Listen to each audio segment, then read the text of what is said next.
Beautiful. Thank you, thank you, thank you. Let's give it up for our fearless leader, our CEO, Ms. Evelyn Burnett.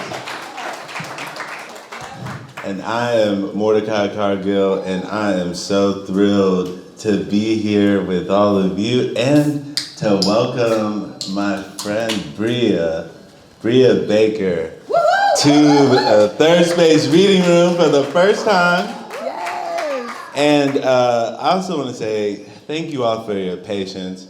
I got to catch up with my friend, and we kind of lost track of time, so please excuse me.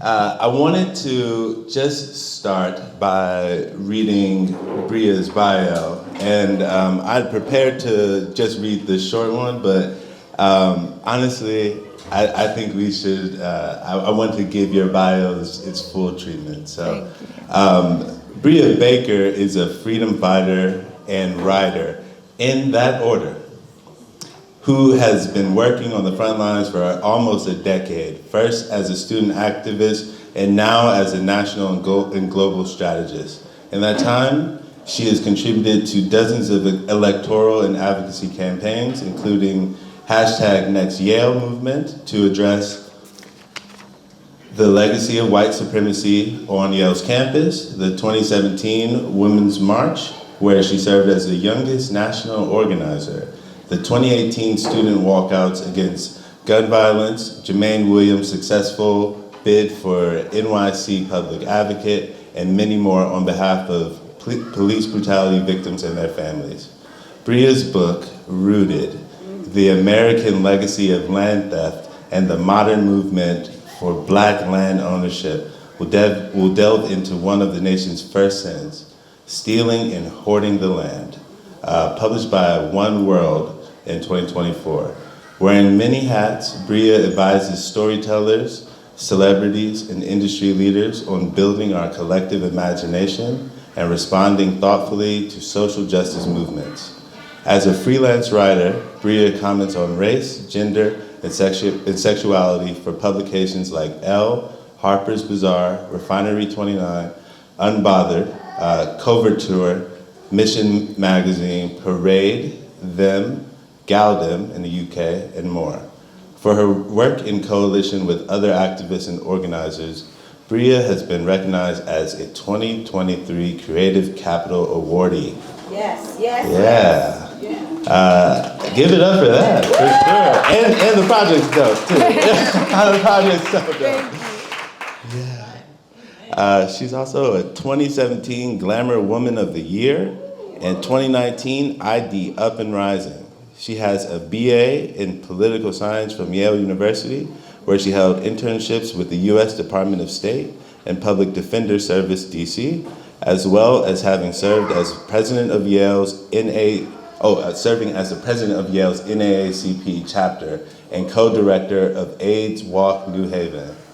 Please join me in welcoming Brea Baker to the reading room officially. Thank you. No, I feel so honored to be here with you. Mo and I went back to school together, and I was the itty bitty freshman when he was a senior, and now I'm in his bookstore getting to have this talk. So it just feels so full circle in so many ways. Oh man, and I was just sharing with Evelyn that Brea has always walked with so much purpose and power. I think part of it is because you grew up in the city. You know how people from New York just like be zooming around everywhere they go. But also this is a person who like really like changes the room whenever she enters. So I'm so glad to have you here. Likewise, and I feel like, as you said earlier when you were framing the space, like this is really, feels like my auntie's living room. And I have my auntie here. Hey! So, thank you for being here, yes. auntie. Yeah, right on. Awesome. Yes! And some more aunties and cousins, beautiful. So before we get too far into the conversation, we always start with the soul check. Because your soul is important to us, of course, but also it's a way of just like starting to ease our way into what we're really supposed to rap about. Yeah. So my first couple questions for you is, one, how are you? How does it feel to have your debut book on the shelves, officially? And one more. What did you do to celebrate the release? Ooh, okay. So how am I? I'm doing great. I really am. I was a reader before I was a writer, and so getting to sit in bookstores that I would just come into and shop and peruse and see my book in them, it feels amazing. So I've been on cloud nine for the last week. As far as, I think what also feels special is putting a book out in this time. It felt so divine that a book about Black land ownership and reparations would come out the day before Juneteenth, and during my birthday month, and at a time when so it just felt very celebratory in general. And like, this is the perfect time to be having a conversation like this. And how did I celebrate? So the book tour launched on Juneteenth Day. And so we did our Juneteenth event in New York City. So that's where a lot of my family were. And we had such a beautiful event and went out to dinner afterwards and had my son with me. And it was just beautiful to be surrounded by other Black people on Juneteenth and be celebrating a book like this. So yeah, my soul is feeling very good right now. Beautiful. And well, wait, when's your birthday? June 9th. June 9th. Happy belated birthday. Thank you. Thank you. Just turned 30. Hey, just turned 30. Give it up for the big 3-0. Yeah. Awesome. So let's go back to your early days. So I want to know about your Chocolate City story. So basically, Chocolate City is a way of looking at the map. And actually, Malcolm X famously told us all, first here in Cleveland, but would then go on to Detroit in his Ballad in the Bullet speech, that everywhere under the Canadian border is the South. But that's not the entire story. Yeah. So I want to understand a little bit more about like who you are and where you're from. Yeah, so I'm from New York. I'm from Long Island though, not the proper city. But we're just on the outskirts. You could take the train right in. And my Chocolate City story in that specific idea is that I thought Long Island was a lot more racially diverse than it is. And I remember going to Yale actually, and they made us, for one of my classes, do an assignment where we had to sort of like guess what we thought the demographics of our hometown were, and then look them up from the most latest census and compare. And I had guessed that that my community in particular was like 50% Black, 40% Latino, and like 10% everything else. That's what my perception of it was. And it looked so different. And realizing that the bubble that I existed in was also like an intentionally segregated bubble. It was designed that way so that there are parts of Long Island that are very Black and brown, and then everything else around it, it looks very different. And you can even, if you're driving down the roads, it changes very quickly from Hempstead to Garden City, what the infrastructure in those areas looks like and the resources and all of that. But it was such a beautiful experience because Blackness was the norm. And because I have family, I get to put them on the spot. So like growing up, my aunt had a summer camp that we all went to.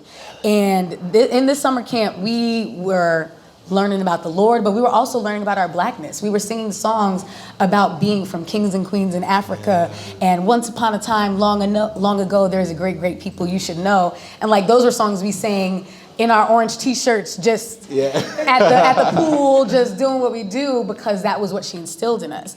Or the elementary school that I went to, it wasn't just Black History Month when we were learning Nkosi Sikeleli Africa because Nelson Mandela. So like, I just existed in a very Black community, my Black church, my Black family.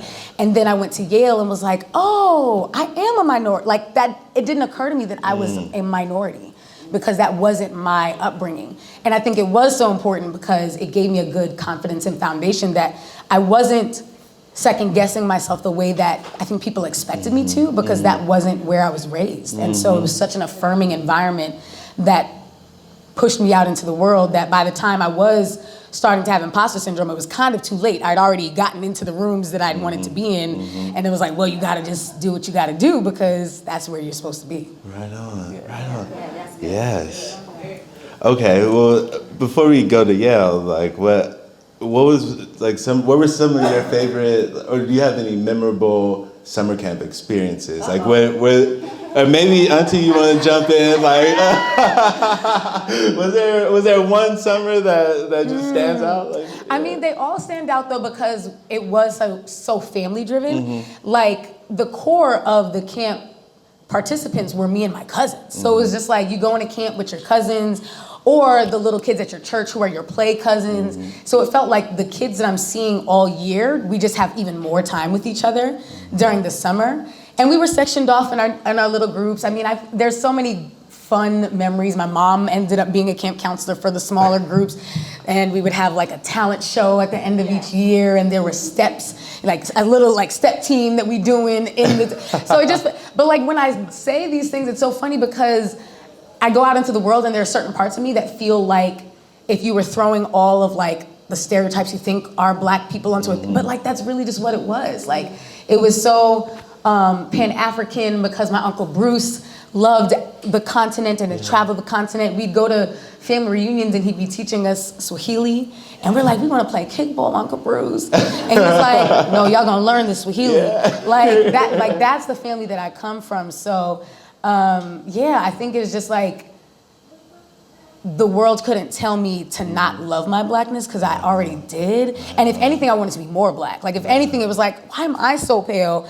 And I want her complexion and I want my cousin's complexions, but I just loved what had been reflected to me. And then I went into the world, and by the time I do get to Yale, it's Trayvon Martin had just been killed. George Zimmerman is just acquitted in between my first year and my sophomore year. And now I start getting angry because I experienced a childhood where a room like this is the most beautiful room. And now I go to a college and I'm looking on a TV screen and I'm seeing people who look like this room being brutalized. And then I have to go into Yale classrooms and have like differences of opinions and freedom of speech, and it just wasn't making sense with what I had experienced growing up, and it made me very angry because I couldn't understand how such a beautiful, resilient people were being treated the way we were. And so it created a lot of anger that then I had to like peel back and like be like, okay, wait, what am I gonna do with all of this? But before the anger, it was just love. It was just, yeah. Right on.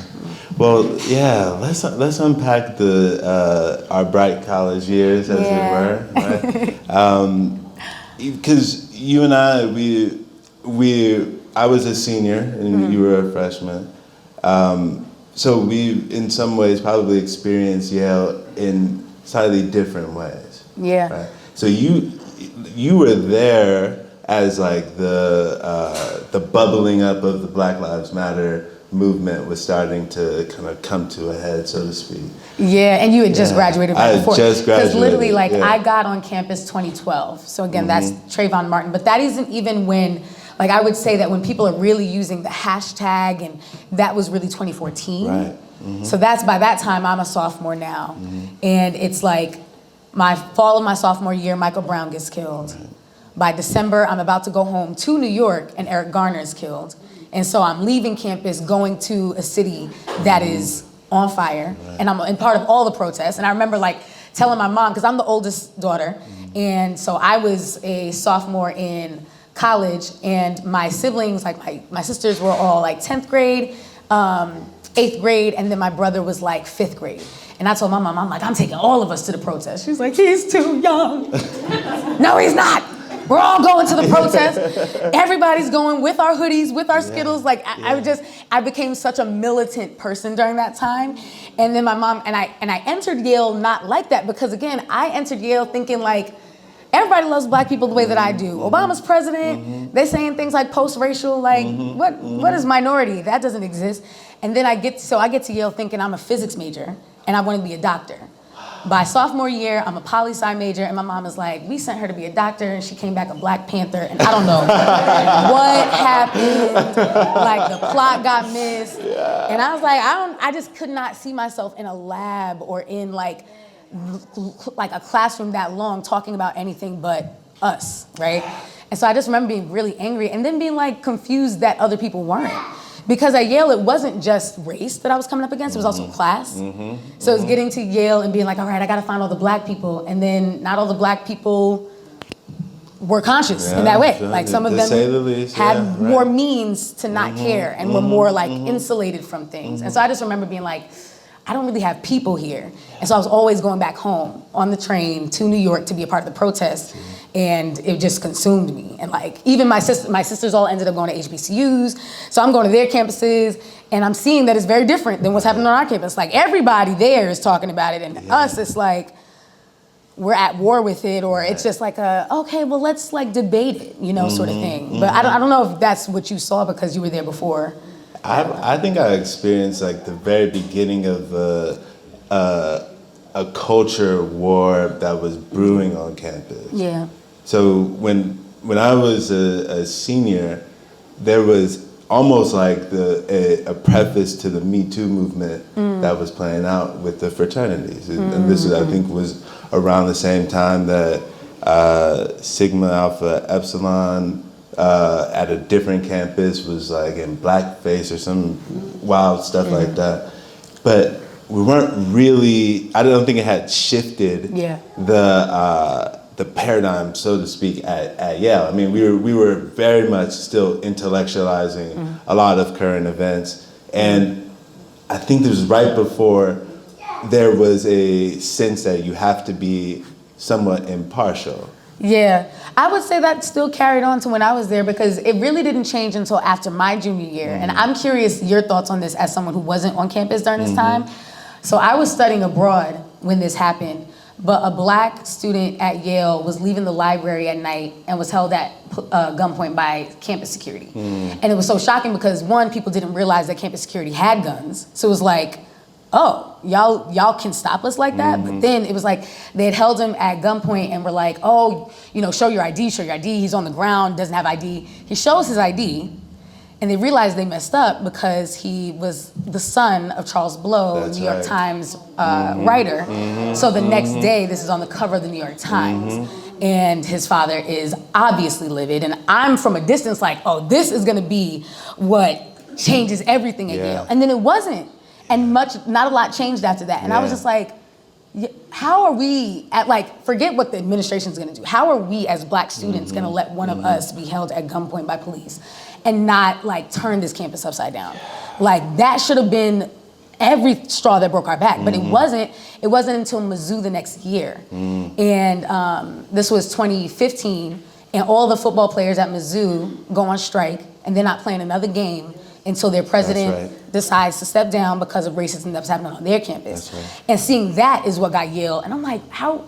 I was just so confused like that was what it was. But once it happened, it was like, well, while we got the energy, let's do it. And so it was my senior year and we're like, we're going for blood. We're going for everything. Wait, so were you on campus when I think one of the workers at the dining hall smashed out the stained glass window? It was during a break from camp, but it was it was during our senior year.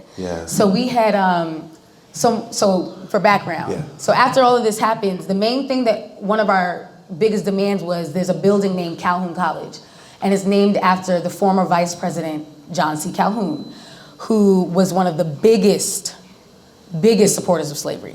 Like when they were trying to abolish slavery, he was like, slavery is good for black people, it keeps them productive, it keeps us, it's like he was just like the biggest supporter of it. And Yale has a building named after it. And in that building, and these buildings are not just like, oh, you take a class there. You sleep there, you eat there, everything happens in these buildings. And it's so much of your identity. Like when you meet other Yaleys, it's like, oh, what college you go to? Oh, Sabre. Oh, and you were supposed to say Calhoun. And so students have been saying that. And then in the dining hall, if you look up, there's a stained glass, and it's a black man in chains and a white man standing over him. And this is in stained glass in the dining hall where we eat. And so we had been like since the 90s, students at Yale had been trying to get the building renamed, and they had said, no, we're not doing it. And their excuse was, oh, it's important not to rewrite history. We just have to tell the full story. Like, no one sits in the dining hall like, I've learned a lot about slavery today. Right. Like, you just see a black man in chains. Yeah. And so there was a black man who worked at the dining hall. He was not a student, but he worked there. And he was cleaning one day, and he like broke the glass with his broom one day. And it was just such a powerful moment. And I think us students came back to campus like, okay, we gotta be on that type of time. Like, we have to be as angry as he was. Like this whole petitions and asking, like we have to bring a more urgency to this, because how in 2016 are we sitting here eating and that's above us, and our only thing is like we're sending emails. Like he broke the glass. He had actually gotten fired for doing it because he had destroyed property. So students were coming to his defense and really trying to get him his job back, and really showing like, all of us are angry about this. Y'all should have, if you had changed the name a long time ago, this wouldn't have happened. They did eventually change the name, so the building is now named after Pauli Murray, a black woman. But it took a long time and a lot of protests, and they refused to do it while we were on campus. And I think that was their way of being like, we want you to graduate thinking we're not gonna do it. And then the next year they came back and were like, we've decided, as if it wasn't us who made them do it. But it's like, it doesn't matter that I'm not a student anymore. I know that our work did that. Everyone knows what the narrative was. And it took students and you know, staff like him really being angry about that to do it. Absolutely. And I well, to answer a question that you asked, what was it like to observe this? I was fired up. I was so proud of the work that you and your comrades were doing then. And I have to also say that part of the, I guess, the bad faith response to why the name hadn't been changed sooner, which is that we need to tell a more complete history, never happened. Right. And I also have to say that it was not just like the big images of like, we're honoring John C. Calhoun. It's like super subtle. Like there's stained glass all over Yale's campus that has these like hidden messages. And he only broke one. He only broke one, you know? And you may be walking past something, you may stop in the entryway and just happen to look up and like, oh snap, here's another reminder of Yale's complicity in slavery. Oh yeah, 1,000,000%. I mean, and they just now recently did their internal study of their role in slavery and made their big commitment to give money. And I feel like it was just a way to still, again, like avoid accountability, because Yale's, I don't know if you remember, but like when we were students, Yale had an endowment that was $20 billion. Since we've graduated, it has grown to $45 billion. So that school has so much money, they don't know what to do with it. That's right. But they committed less, like, I think they committed like 2.5% of it. Like, it's like $100 million that they're giving. And that sounds like a big number, but you have 45 billion. And you're charging students $70,000 a year to go there, and you have $45 billion. For what? Like, for, literally, for what? There's not that many books in the world. Right. The buildings don't got AC. Don't cost that much, Yeah, it's like, no, but. Well, we could talk about Yale all day. I know, we should probably move on. But I guess the last thing I did want to ask you about Yale was, how would you say that your intellectual foundation in activism and organizing, did you feel prepared for the thinking part of activism and organizing after you left Yale? Does that make sense? No, that question does make sense. I would say yes, but not because of Yale as an institution. I think there were so many times where now doing the work that I do, it's like I don't really use that degree at all. Because if you really think about it, like Yale was a school built for white men. And they started letting us in, but ultimately it's designed to hoard power amongst white men. The secret societies, like all of it is built around like keeping power in a specific place.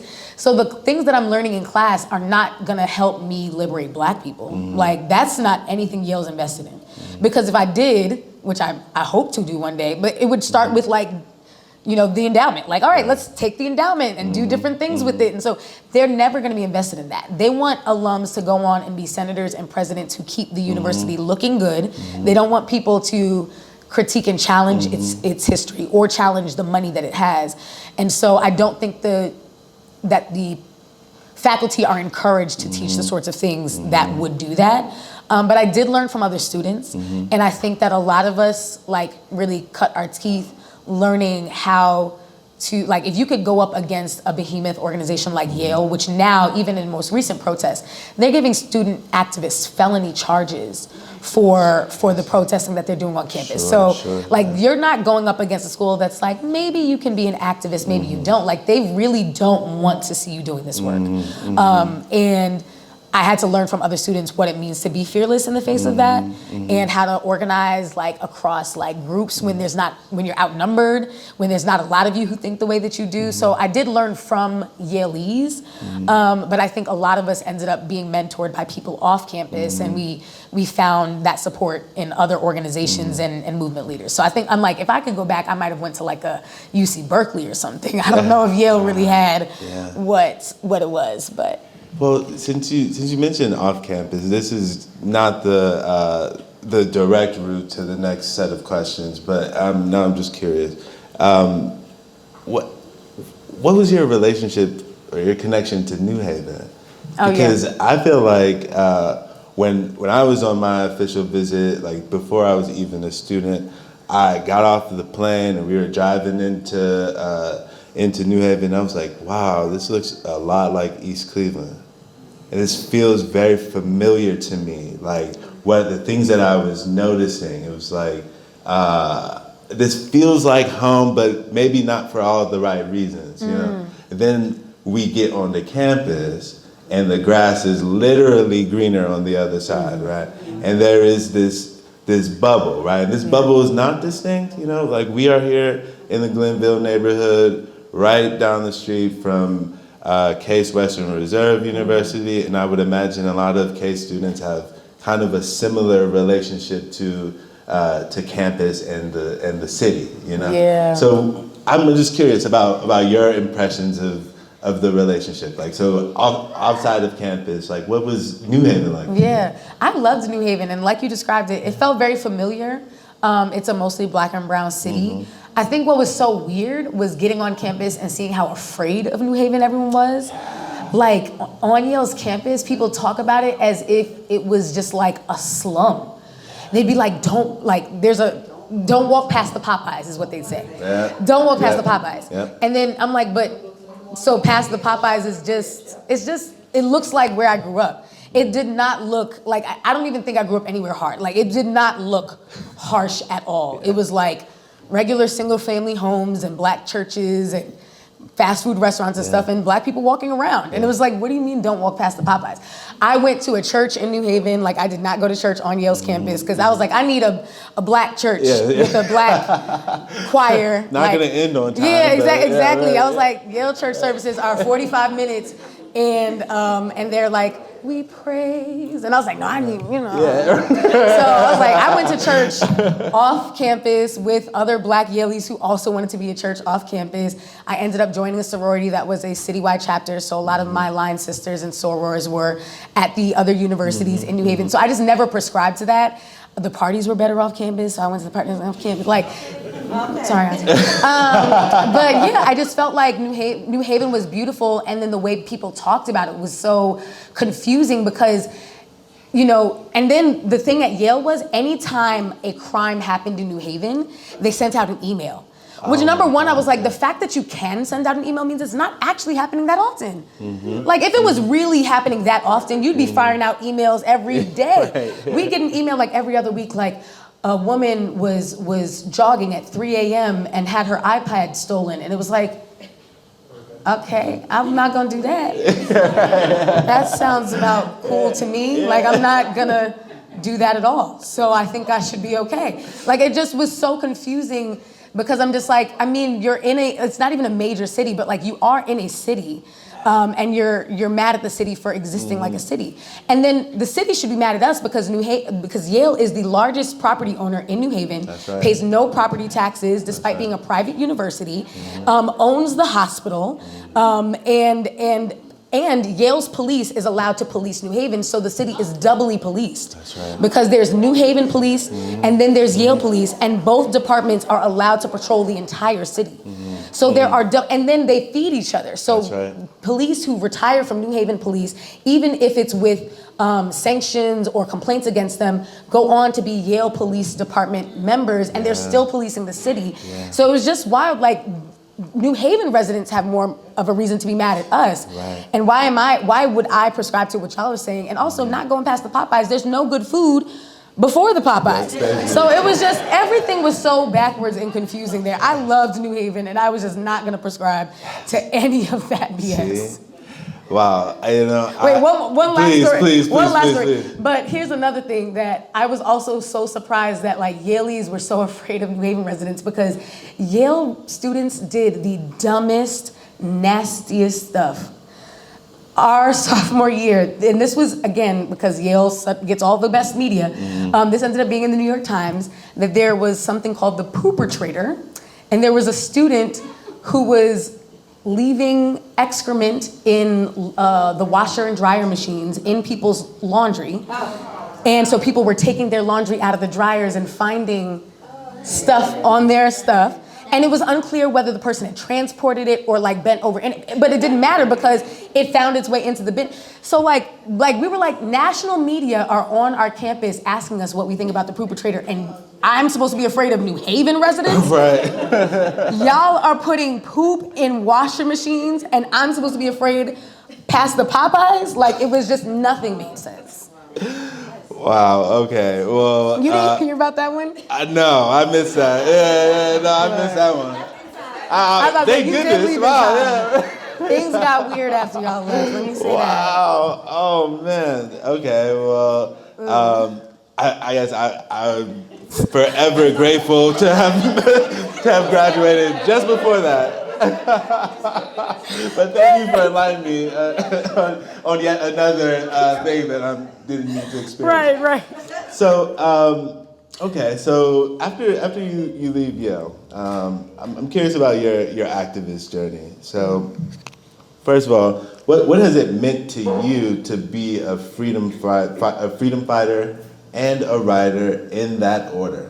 And I love the way you put that. Yeah, because I didn't set out to be a writer. It just wasn't actually my story. Like I graduated and thought I was just gonna work in nonprofits for quite some time, and that's what I did.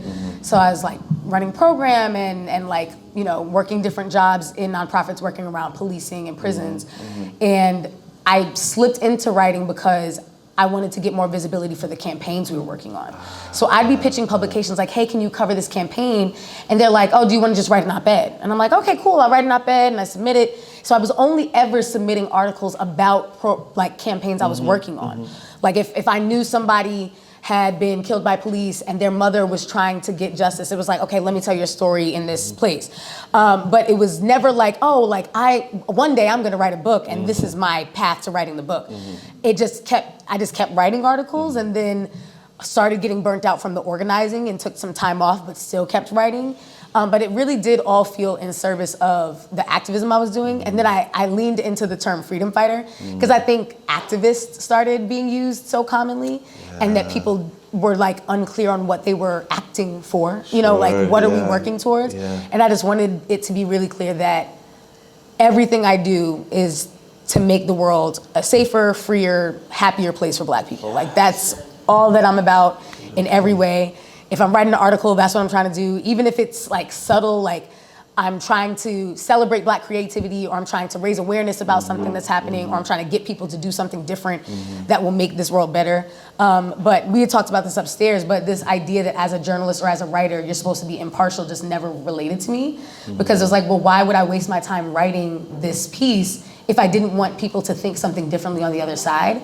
And the idea that it was like, oh, just like let the reader make their own conclusions. And I'm like, well, the algorithm has been trying to let people do that for some years, and it's been going really bad.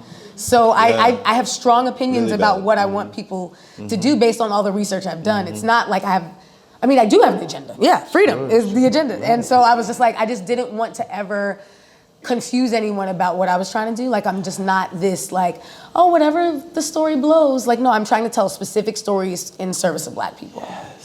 Thank you for that. Thank you. Yeah, well, shoot, let's give it up for that. Right on, because the world needs more freedom fighters. That's right. 100%. Yeah. And I'm curious, how did the family respond? So you mentioned your mom's like, oh, we sent you to Yale to be a doctor, and came back as Black Panther. So like, were there any concerns that you had to allay? Or, I mean, my mom is the most supportive person on the planet, but I could tell her concerns.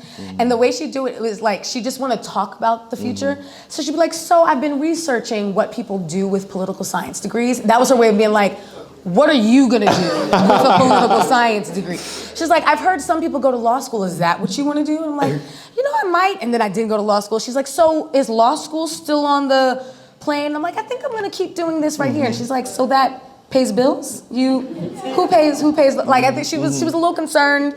But I wasn't borrowing her money, so she's like, she's figured it out somehow. Something is working its way out. But also, it ended up being a really good way for, like, I ended up like trying to, organize my family. So it wasn't that it was like, oh, I have this career over here and they're just like concerned from a distance. I'm like having these conversations in the group chat, like things that I care deeply about. Like I can't not care with the people I love the most. So I'm in the group chat like, y'all gotta sign this petition because Freeport police is wrong and we gotta do this. And they're like, oh gosh, here she goes. Like, she gonna be the killjoy person. But like, I couldn't fake the funk, and it ended up being a beautiful way for us to bond, because then we'd have deeper conversations about local politics, about why Long Island looks the way it does and what our power was as a family that had a lot of like, social capital through the church, and like how can we leverage the Black church to do, so we had really beautiful conversations as a family that I hope would have happened otherwise, but because I was in that work, it just became a, Brea, what do you think about this thing? And now we're having this conversation and we're having this debate, whether that's grandparents, cousins, siblings, all of that. So it ended up being a really like beautiful way to connect and to have deeper conversations. And then of course, now I'm writing a book about family, and so now it's like really, really intertwined that I'm telling this story, and it is like deeply, deeply rooted in our family. And I don't know if I would have been able to tell it if I hadn't become the Black Panther that I became. Right on. I'm so glad you did too. I was an African American Studies major, so my loving community here in Cleveland, Ohio was like, what you gonna do with that? And why'd you go to Yale to be an African American Studies major? You already Black? What's going on, No, legit. Thank God y'all buying books. That's all I gotta say. Thank you, Cleveland. So I wanted to ask you, what has the movement work taught you? Or perhaps what have you learned by doing movement work? Yeah, I mean, I entered it from a place of a lot of anger, but I think movement work really taught me more about like, this sounds so corny, but for real, it really did teach me a lot about radical love, because I would show up to protests first because I was really mad at the world, but ultimately like me staying in it was because I loved us enough to believe that there had to be something better. Like, I do not believe that we were put on this earth to suffer and be gunned down. I do not believe that. I just refuse to believe that. And I learned to lean into the love part as opposed to like, because it just like breaks away at your spirit to constantly be that angry. And I just learned to just surround myself with the things and people that I love, and just like work to put that in more corners of the earth, if that makes sense. Absolutely. Instead of just, and there's actually an Assata Shakur quote that I love about this, and she's like, we must be weapons of mass construction, not just weapons of mass destruction. And I loved that so much, because it's not just like, I mean, there's a lot of things that I want to burn down, but I also want to build something up in its place. And that excited me more than the burning down. Like, oh, I get to replace it with something new. And this idea that we live in the richest country in the world, but are paying an arm and a leg for everything, does not have to be how it is. Like, there's so much that we can do differently if we, are bold enough and imaginative enough, and that was really exciting. And also the idea that like I didn't have to be anyone but who I am. I think there was a part of me at Yale that thought that I was gonna have to like, the code switching, like, okay, you gotta find a job that makes a lot of money and you can't be who you are. And I love that, like, this is my job. And I get to sit up here and talk the way that I talk and, like, and tell important stories that matter. And that, like, that is also enough, you know? And so I think all of that taught me that, like, I'm not on this earth to just suffer forever. Right on, my goodness. I have one final question before we talk about Rooted. Are there any intellectual activists, fictive kin you want to shout out, like some intellectual aunties, uncles, cousins, comrades, type of thing? Ooh, I love, I mean, as far as like, there's so many writers. I mean, all of the Black women writers, Imani Perry, Toni Morrison, Angela Davis, Assata Shakur, but also like the Black men. Malcolm X's autobiography was really what sent me down the path, which I'm sure it was for so many people. It was for me, for so many people. James Baldwin, Huey P. Newton. But also, like, I have my real intellectual auntie here, and I'm not just saying that, but I did write that in the acknowledgments because growing up, her house was like the Uncle Bruce's house in New York. Like, it was beads everywhere, African masks everywhere, posters with like Black revolutionaries everywhere. I still have some of the posters in my house now because when you moved. And so, like, I felt like being in houses like that, like, inherently radicalizes you. Like, you don't go into the world thinking less of yourself and you were raised in houses like that. And even like her bookcase, like, I read Toni Morrison because The Bluest Eye was on her shelf, or Carter G. Woodson was on her shelf. And so I think she encouraged me to read things that I wasn't gonna get even in my like Black classrooms, but that just weren't on the like statewide curriculums, but I was getting then, and now I've gotten to reread and learn new things, but like, it's not like there are certain times where I meet people and I get sad because you can tell that they had to learn about their Blackness in a classroom.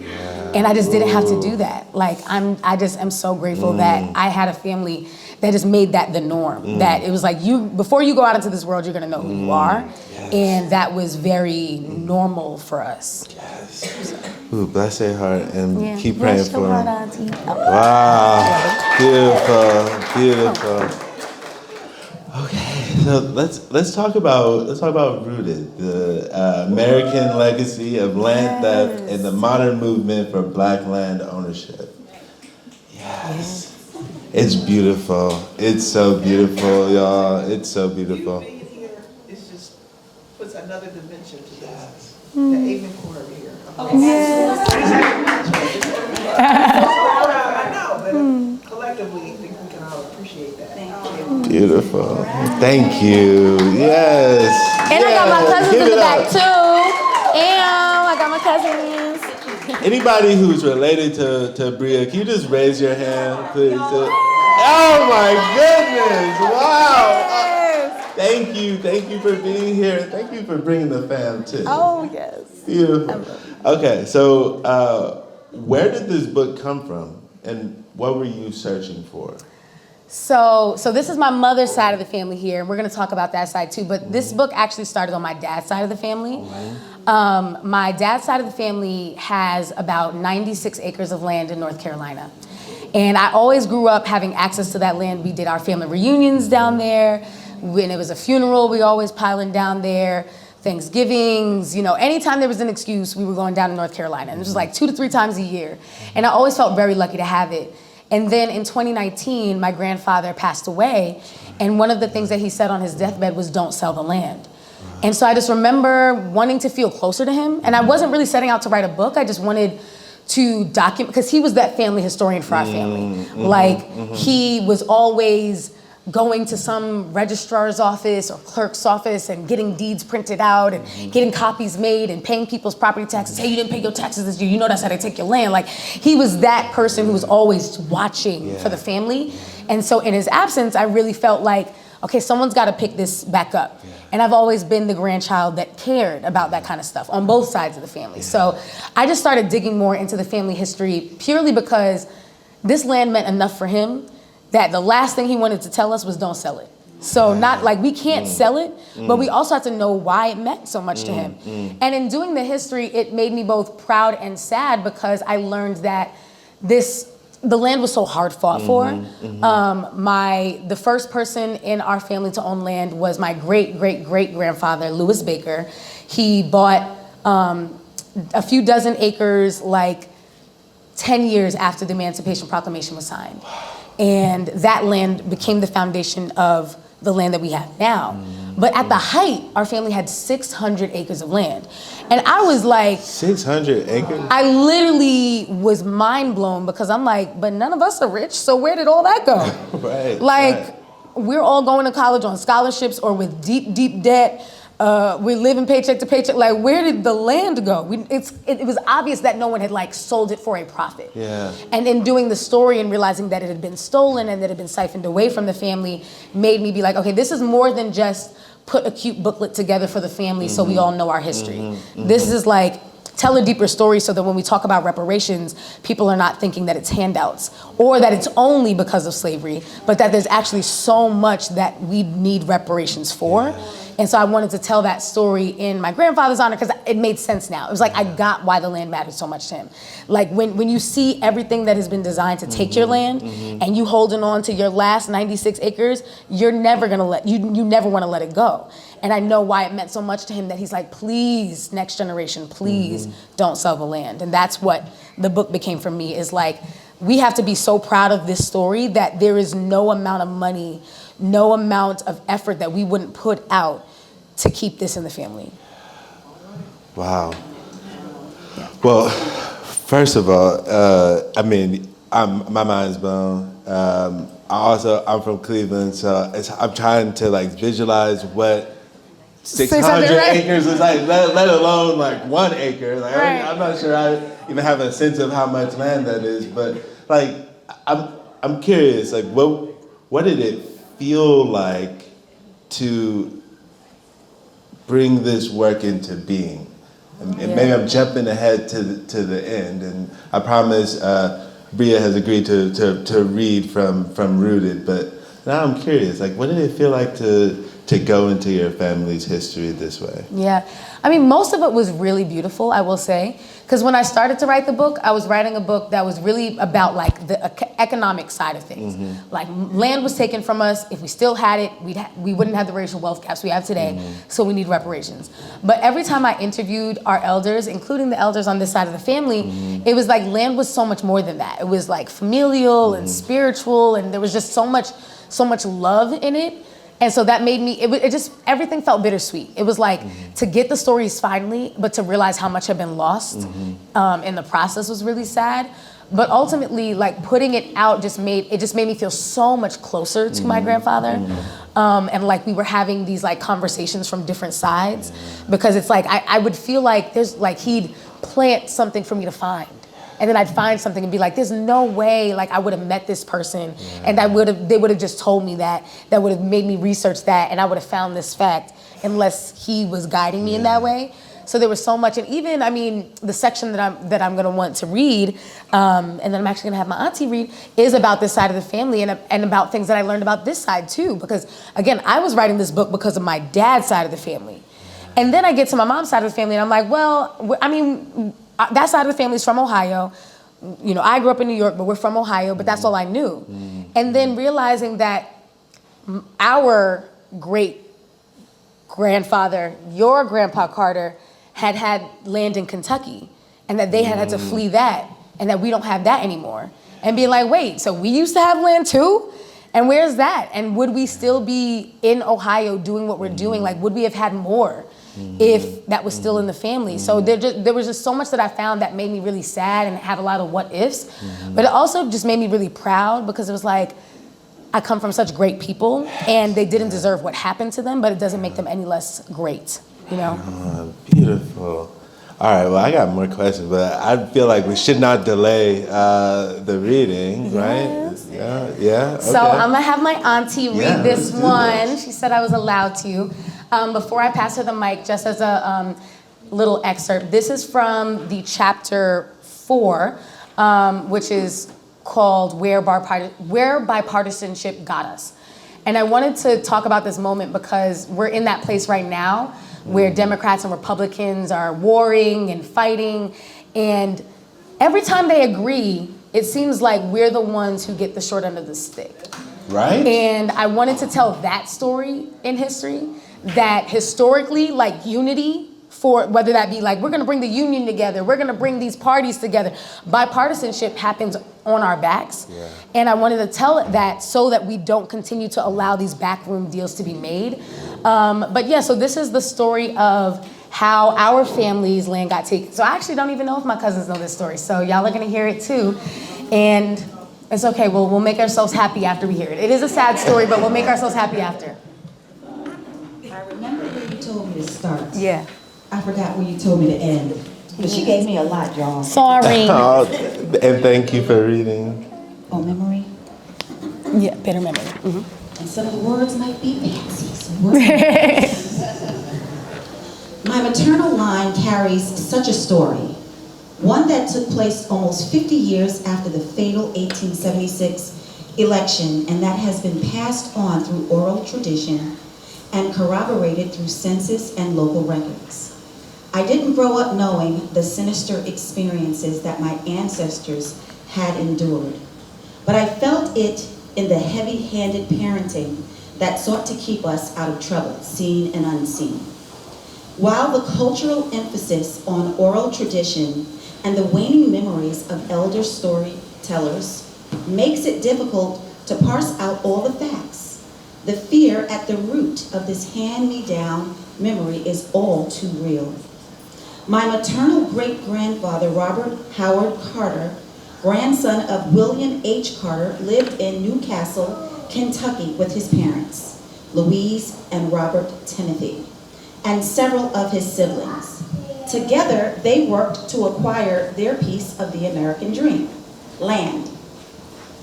It is likely that Robert Timothy had been born to the children of exodusters who launched the first wave of mass movement out of the South and towards safely and perceived prosperity. Some exodusters left the country altogether for places like Liberia, but most went out west to places such as Kansas, Kentucky, and Ohio. In all cases, a fear of the known as well as a hopelessness of the unknown goaded many ancestors out of their southern homes and toward this abyss. The unknown had to be better than a law weaponized against them, right? The policy of the Midwest at that time was that whoever cleared the land kept the land. Never mind that the grounds were only overgrown in the first place because those who tended to the land had been forcibly removed.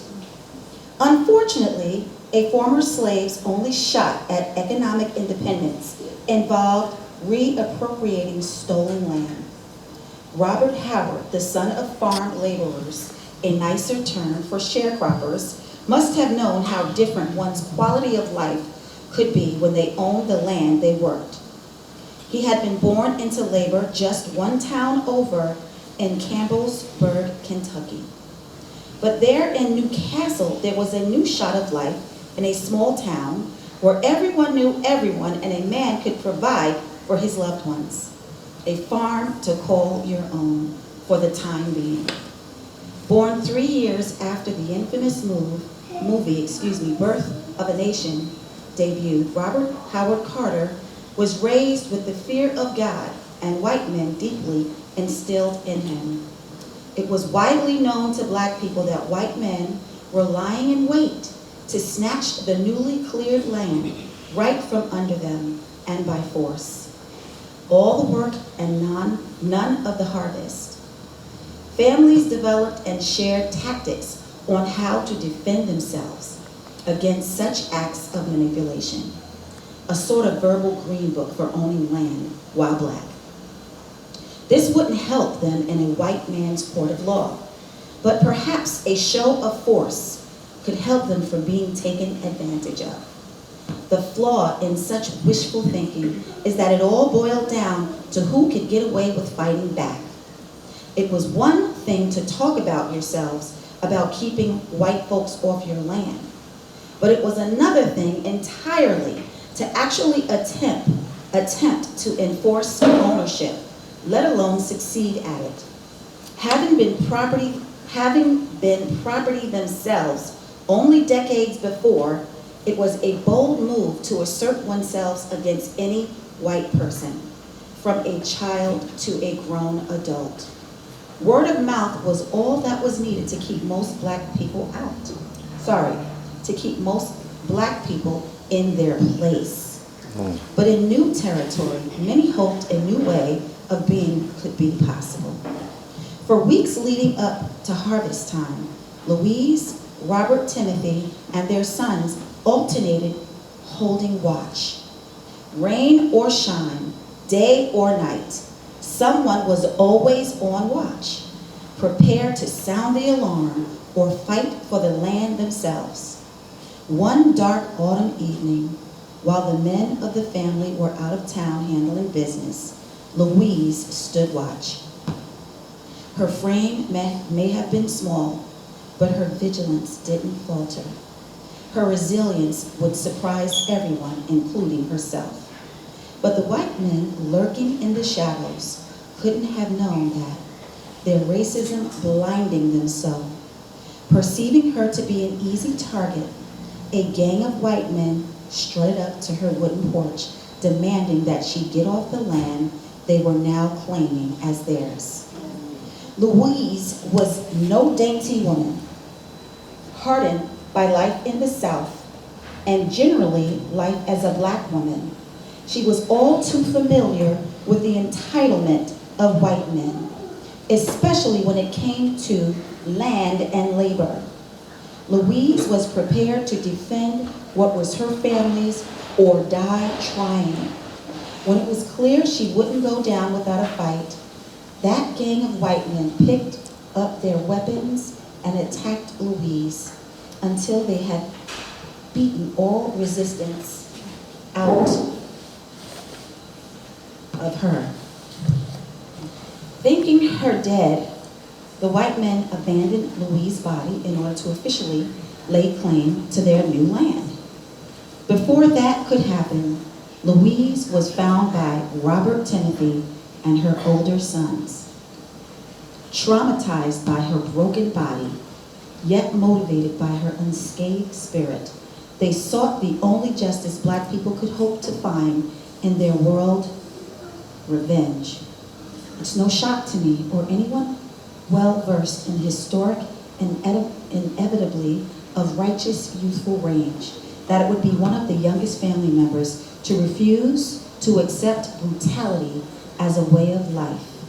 Robert Howard saw a clear harm and sought to rectify that with his bare hands, armed with a description of her attackers.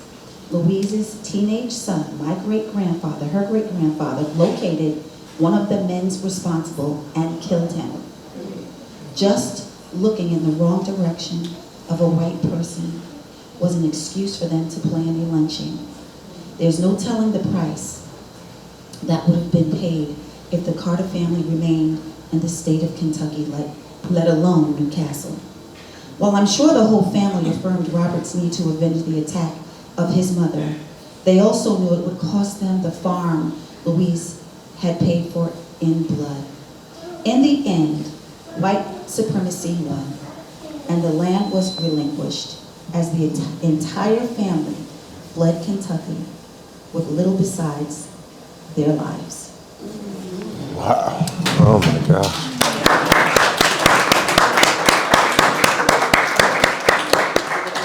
And it was just wild because when I found out that story, it was my poppy who told me that story, my grandfather.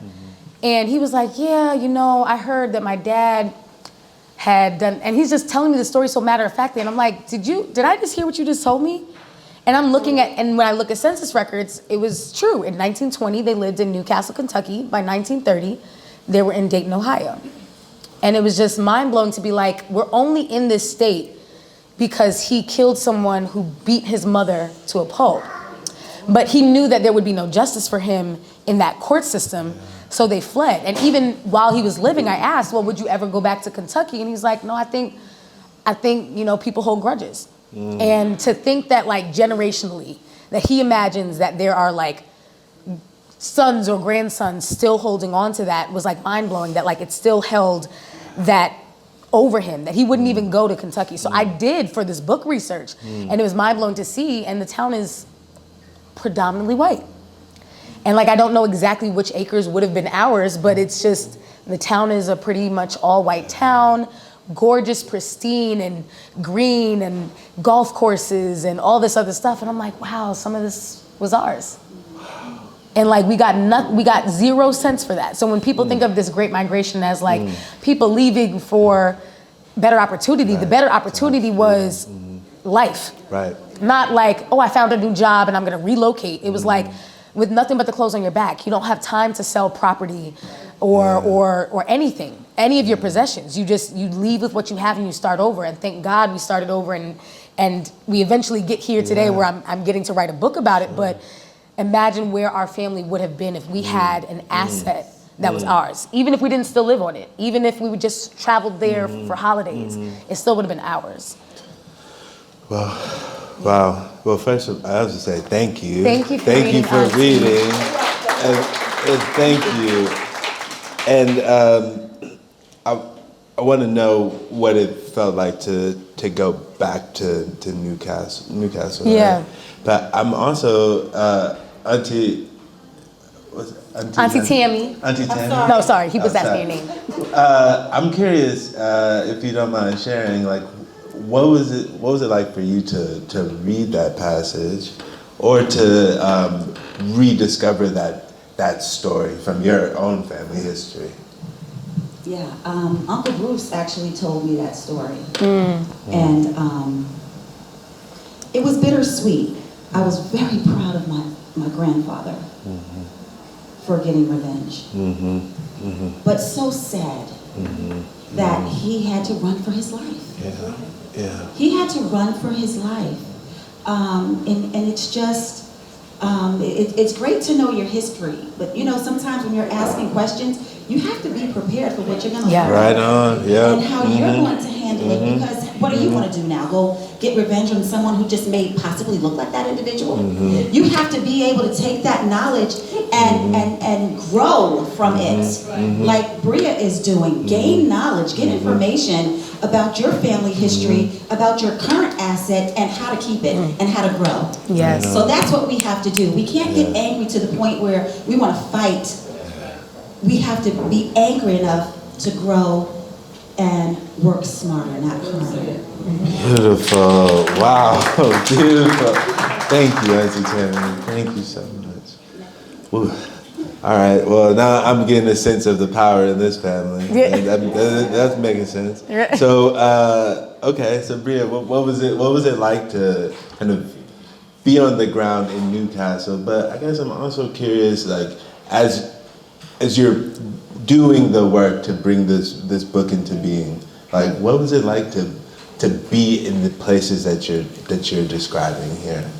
Well, first, I think even before going to the places, I think what was helpful was like, again, so my mom would say things like, oh, you know, you became a Black Panther, and there was this idea as though like, oh, no, you know, no one in the family has been as radical as you are.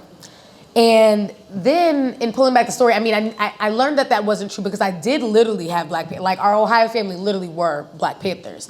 But even beyond that, it helped me to see my ancestors, because like there's this narrative that our ancestors did not fight back. Like, Right. you know, like, oh, you know, I would have never let them do that to me. And it's like, you have no idea what you would, like, they didn't let anything happen to them. A lot of times it was people like my great grandfather fighting back, and then what? Like that would exactly get killed. And so thank God he lived to be, you know, like he was almost 100, and we got to spend so much time with him. But that is an anomaly for a Black person in this country to pursue justice on their own terms and live to see another day. And so it made me really appreciate like the activist energy that I come from, and that it looks different in different people. And that, as you said, not everyone's gonna tell the story of it. One, because they don't think it's going to change anything. Two, because it's very traumatic to bring up. But I think on all sides of my family, I was coming upon stories that was making me just appreciate the lineage I come from. Like, I just come from such great people, and I don't know what I would have done if I had came back from town and seen my mother on the ground. But I don't know that the answer would have been get a description and go find the person, but like that was what Grandpa Carter's answer was. And like, so I just learned to really reject the idea that our ancestors weren't fighting back and weren't militant and weren't revolutionary in their own ways. Sometimes that was acts like this. Sometimes the act was not fighting back so that you could be around to provide for your family, so that you could still hold on to your land and in subtle ways do what you got to do. But so I felt that power through them. Being in Newcastle, it was just eerie. It was just like, I mean, number one, you don't really see people walking around in a town like that, so it literally just kind of felt like a ghost town. And then I just felt like it felt frozen in time. Like, there would just be plaques in different places, and it kind of felt like a archive in and of itself, but not like a living thing, which was weird in and of itself. But then I happened upon the Berry Center, and I don't know if any of y'all are familiar with them. The Berry Center is like very prominent in Kentucky as far as like representing farmers and landowners in general, and just like fighting for like middle America is like their thing. And on their websites, they use kind of like race neutral language, so I just didn't know where they were gonna stand.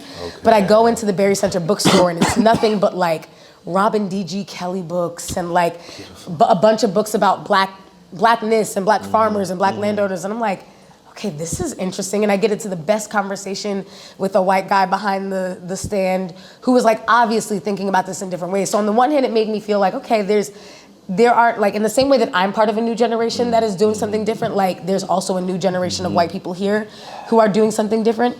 And it made me wonder, like, do they know stories like this, though? Like, it's one thing to be generally in solidarity or generally anti-racist, but, like, we are all residents of a place. And do you know the harms in your place, and are you trying to fix the harms in your place? So I think it made me more critical of like the way that I had to dig deep into my family to find these stories. Like, I want white people to be digging deep and finding these stories in their families and then fixing whatever it is. Like, I inherited something I shouldn't have inherited and that has to go back, or I'm a beneficiary of something that I shouldn't be a beneficiary of and that has to go back.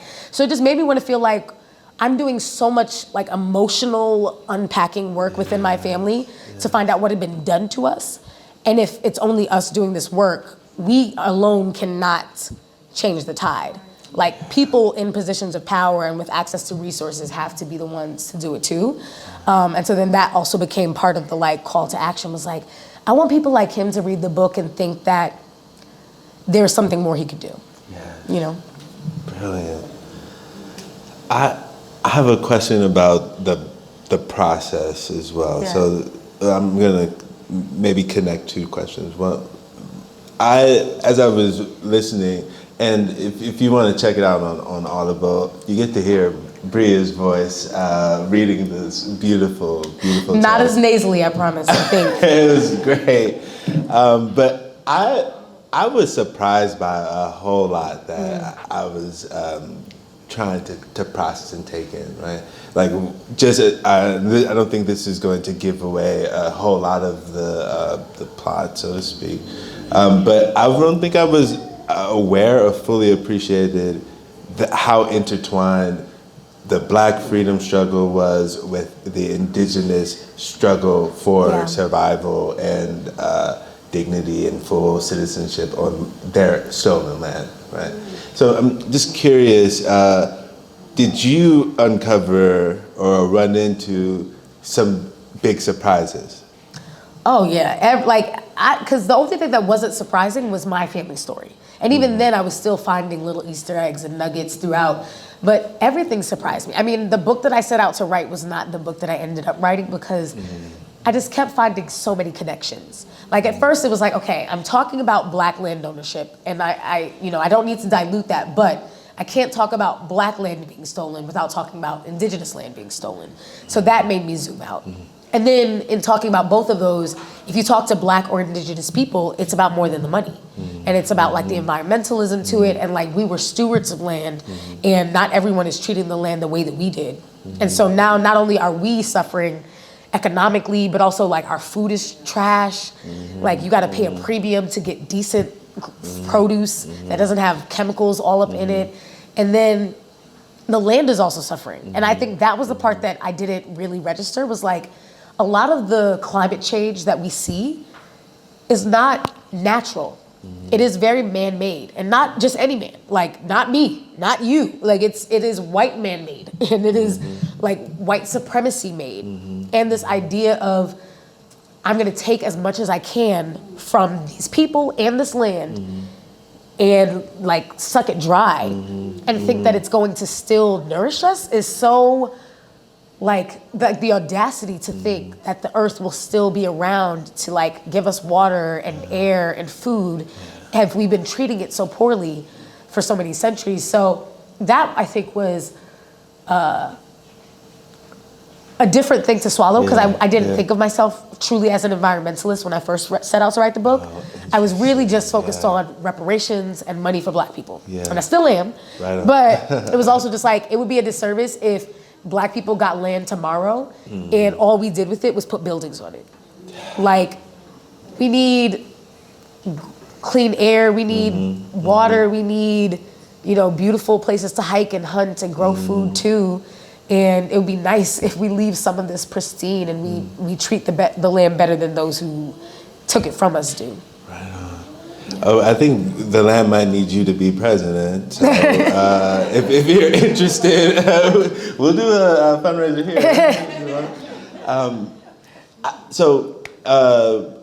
I want to open it up for questions, but I did want to check. Is there another passage that you were planning to read? No. I'm excited for y'all to dig into it, whether it's the audiobook or the written version.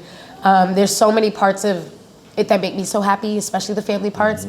But I also try to tell a deeper story about just like we have worked this land so much, historically speaking. Like our ancestors worked this land so much, but they white supremacy didn't want them to ever own it. And something that I spent most of the book talking about us, but I also try to make a lot of parallels to other communities that are experiencing this. Like what they perfected on Black people as far as saying you can work the land but you'll never own it is what they're doing to Latino farm workers now, is what they're doing to Asian migrant farm workers. And they want us too busy mad at each other to connect that. And it's like none of us have a slice of anything in this country, but all of us are working the hardest. Like no one is working harder than a laborer, a farm worker. Like there's no one working harder in California than a Chicano picking strawberries, and yet why do Chicanos not own the land that they are picking? So I think it just helped me to really understand like there is no other community of color on this soil that is my enemy when Bill Gates owns more land than, anyway, we could have deep conversations about this, but like there is a lot of land to go around, and I hope people see that. Like if we don't hoard it, and keep it for ourselves, there's a lot of it to go around. We can all have a slice. And that's what I saw when I dug into like the Black and indigenous stories too. Is like there doesn't need to be tension. Like I want reparations and I want land back for them. And we can get both of those things, and it's a lie to believe that there's not enough money or there's not enough land or we just can't figure it out. Like it's absolutely possible, and they have to figure it out. Like we can't afford not to, is what I hope people see when they finish reading the book, so. Beautiful. Let's give it up for Brea Baker.